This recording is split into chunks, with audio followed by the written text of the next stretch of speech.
All right, welcome everyone. I'm Wes Warren. I'm here with Greg Stanley. We are from Whitehall Management.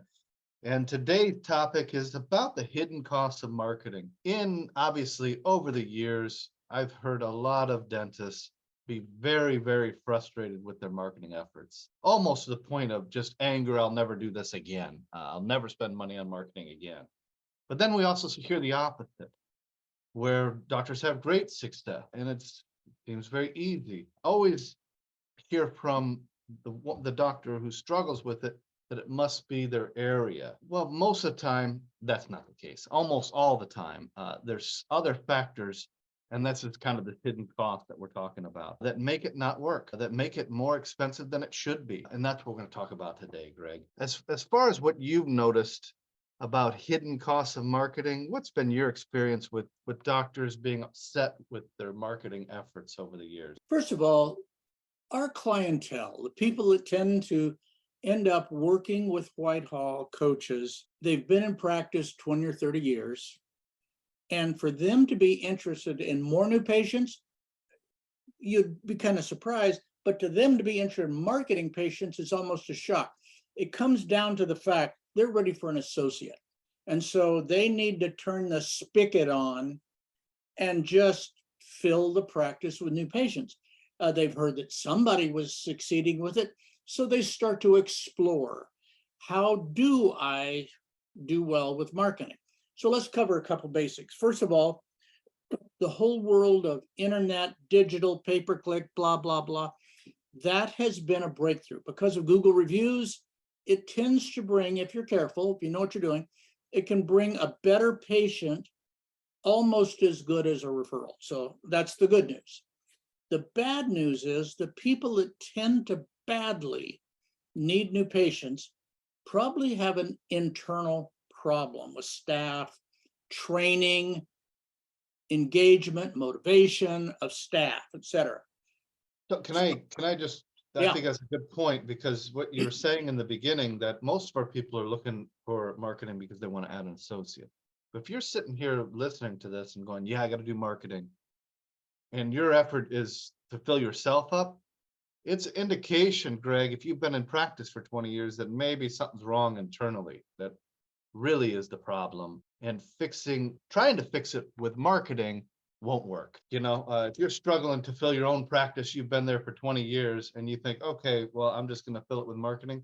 It's just going to expose the problem. Is all yeah. it's If gonna you've been forever plagued by not enough new patients, you're right. Marketing probably isn't the answer. Right, What I right. want to focus on today, if we can, is the hidden costs. And when you see what they are, it will divide everybody almost immediately into feeling like I'm not ready for marketing, but I need to get ready, or great, I should spend more on marketing. So that's going to be the outcome. First thing that happens is you find some marketing person, usually 14 years old in short pants, and they're going to get you pay-per-click leads because they know the computer. Well, now there's a lot of people that claim to be able to do that, and honestly, some do it better than others. But the cost, honestly speaking, have probably gone down. I'm talking about hidden costs. The cost of generating phone calls probably has gone down. We can't really explain why, other than possibly we lost some doctors during the COVID or something where they got out of practice. So that's around $150, $200 a phone call. If you're looking for a pre-qualified giant case, it can actually cost up to $3,000 to start a case that's worth Yeah. $50,000. Okay, so that's number one, the cost of getting that phone call. So evaluating your marketing company and how they're doing, it Yeah. really comes down to that. It's figuring out how many phone calls did they generate. So now they throw out all this mumbo jumbo about clicks and click-through rates, and I get these amount of exposures, and this amount of people actually click the button to call you, and it's all smoke and mirrors, let's put it that way. Until you're recording phone calls, until you have a system that actually uh, uh, counts how many new patient callers actually called, you don't really know. Okay, so Right. tracking this can be very difficult if you don't have some kind of recording system going on. In times past, it was a method of running a marketing business, of telling people it'll take 6 months to a year, got to play the long game, keep spending, you're not spending enough. In other words, there was no accountability. In the new digital age with AI, it's instantly, I mean, after 1 week whether this is going to work. But because it works doesn't mean there aren't hidden costs that are absolutely devastating.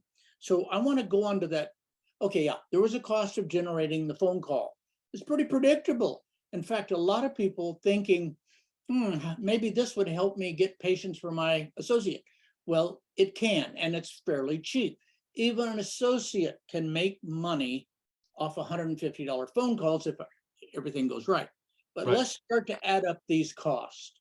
Next, like you said, if the person on the phone is inexperienced, unengaged, meaning they don't really care one way or the other, not motivated, and they just answer a couple of questions and let the person, the caller, not a patient, the caller, hang up, you've just doubled. If half of them don't become patient, you just doubled your cost. So 150 becomes 300, 200 becomes 400. As And far that's as probably that's the common number. Around 50% of the new patient callers from a marketing company don't actually get scheduled, when it should be nearly 90%, 92%, 89%, somewhere right around 90% should be scheduled. And we see around 50. But now, here's where a great staff puts you in reach of making it with associates. So let's say the callers don't schedule. To finally get 1-2 scheduled, you have to add all the fails onto the cost of the few that make it through the door. So it could easily, like you're saying, it could easily be doubled. So now we've doubled our cost, and nobody likes to explain that to you. I know there are a few marketing companies that'll try to do a little cursory training, but unengaged staff just blow it off. All right, so let's say we finally got somebody through the door. Is it over? Do we have a solid, long-term, go-forward patient? well, the answer is no. So if we're looking at $300, right? We failed on the phone. Now we're at $300 per lead. Well, if the team is not engaged on the phone, and if you don't have capacity to get new patients in quickly, you're going to see around 20% no-show rate, even 30% no-show rate of those callers. So now you can tack on another $100 Before into they get to the door. actually getting somebody through the door. Now we started off at 150, which is about as cheap as we're going to see. It's usually closer to 200. So you're already at 400 at the cheapest lead count by just inefficiency. Is what happens. Or unengagement, where staff just don't care, they're new, they're not trained, whatever. You get these crackerjack killer staff that really go after these people. All of a sudden, 150 is 150 to get a person through the door. They're so good at it. They take it personal, they get them in. All right, so we finally got somebody through the door. That doesn't mean it's going to turn into our normal case. We use something like a tour of the office to try to build them up and strengthen the relationship and all that. But if it's done by a staff person that doesn't really care or know what they're doing, or the minute you're looking the other way, they don't do it. Again, we end up with a person in the chair who doesn't trust you. And when you find 5 needed fillings, they go, thank you. Thank you. I'll go home and think this over. And again, you can add that to the cost of your marketing. There's another failed patient visit. And where it tends to really start to multiply is there's doctors that think, well, okay, I finally got some people through the door, finally got some people in the chair. But if they don't buy good, in other words, they just maybe they join the hygiene procession or whatever, the money isn't coming back into your pocket, and it's just a Well, seed. it's pretty common that only 1 out of 3 buy uh, and proceed with dentistry. So without training, like you're talking about with the team and with the doctor, you're looking at $1,200 or more, really, to get somebody actually who wants to become a patient in the practice. And as you can see, these things just start to stack up very quickly against you, and make it, well, gives you that experience that I talked about in the beginning, where you go, marketing just doesn't work for me, and I just hate marketing people. A lot of times when you can get these skeptical people in front of the owner doctor, they've learned over decades the magic of quickly creating a relationship and getting them to buy enough to kind of make it pay and keep them in the practice. When you hand them over to an associate and unengaged staff, it's dead on arrival. Those people just go off into the shopping digital universe and go back to looking for a dentist. So this idea that marketing will fix the problems of an unengaged, untrained, unmotivated staff is actually, I could call it probably the most costly mistake you could make. Yeah, you could spend 5,000 a month and basically get no return or very little. I mean, that's very common. And usually it's buried in these problems. Getting the phone answered correctly, getting them in quickly, getting the patient to bond and build a relationship with the team, build trust. The doctors plays their role correctly. But then we need the patient to go home and refer, to drag their husband or wife in. That's another hidden cost. So most practices, they do get referrals from existing patients. So you've got the patients referring patients. And when you see that type of patient, it tends to be easy to generate another patient from referrals. But from a marketing patient, to get them so happy that they go home and refer, that's not so easy to do. And if you want to build kind of this perpetual machine, a perpetual practice that has internal momentum, you've got to be able to generate referrals. So at the end of it, the patient has to go home and refer people. Too often there's just holes in the bucket everywhere, Greg. When you do this right, it's interesting the conclusions people come to. When the staff get every caller or virtually every caller on the book, get them to show up, get them to buy good, get them to stay in hygiene, all of that, it becomes clear you need another operatory. And before you turn around, man, we could support another doctor. And a lot of doctors take this so far because of the quality of the staff they have. We could open a remote location and thrive. Some do. And now you know the secret of it. Marketing plays an important role, but you can't continue to allow staff to not be what they need to be. Staff punching a clock, just getting through the day. It's not going to work. I've seen staff that I know we would have thought were good. They're good team members. And when we actually look at the results on the phone, it's way substandard. You miss a few different cues and scripting, you don't get the results. It's that simple. Let's talk about that. Wes, they have a tendency, they're longtime patients, longtime patient referrals. Staff tend to slide them over into a category of great people, not just good patients. These are good people.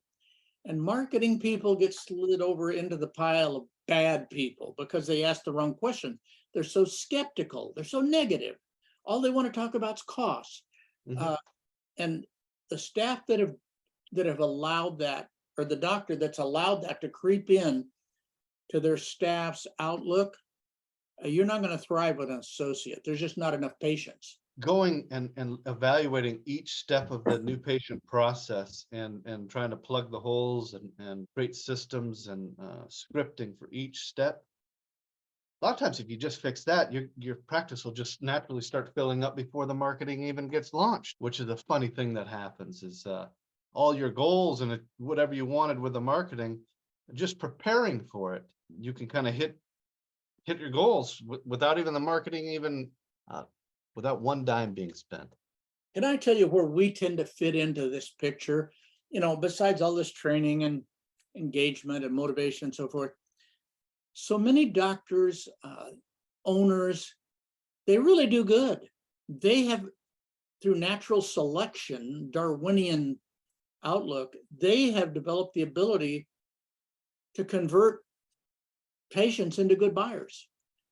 It's when they've, and the staff all think they're good, but it's the old owner doctor that's pulling it all across in truth.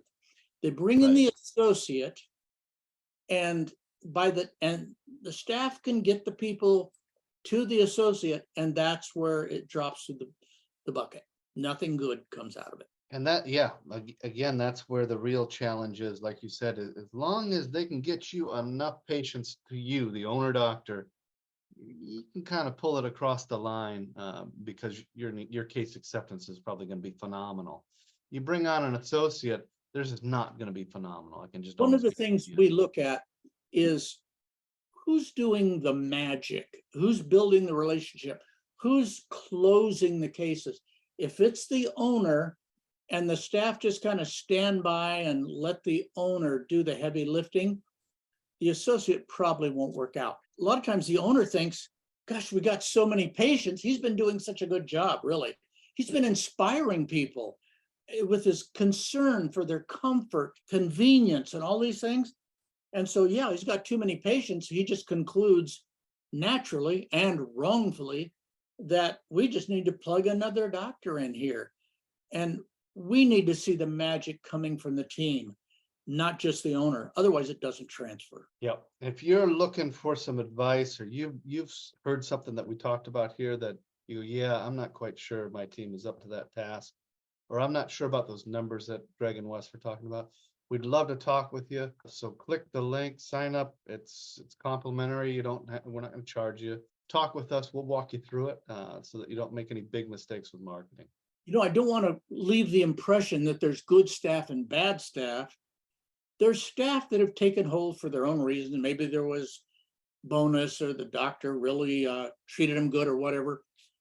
And then there's people that haven't ever really been developed. They can all be developed. It can all work out. You just have to put the right information, the right metrics into place. So give us a call. We'd love to be able to help. Thank you. Thank you.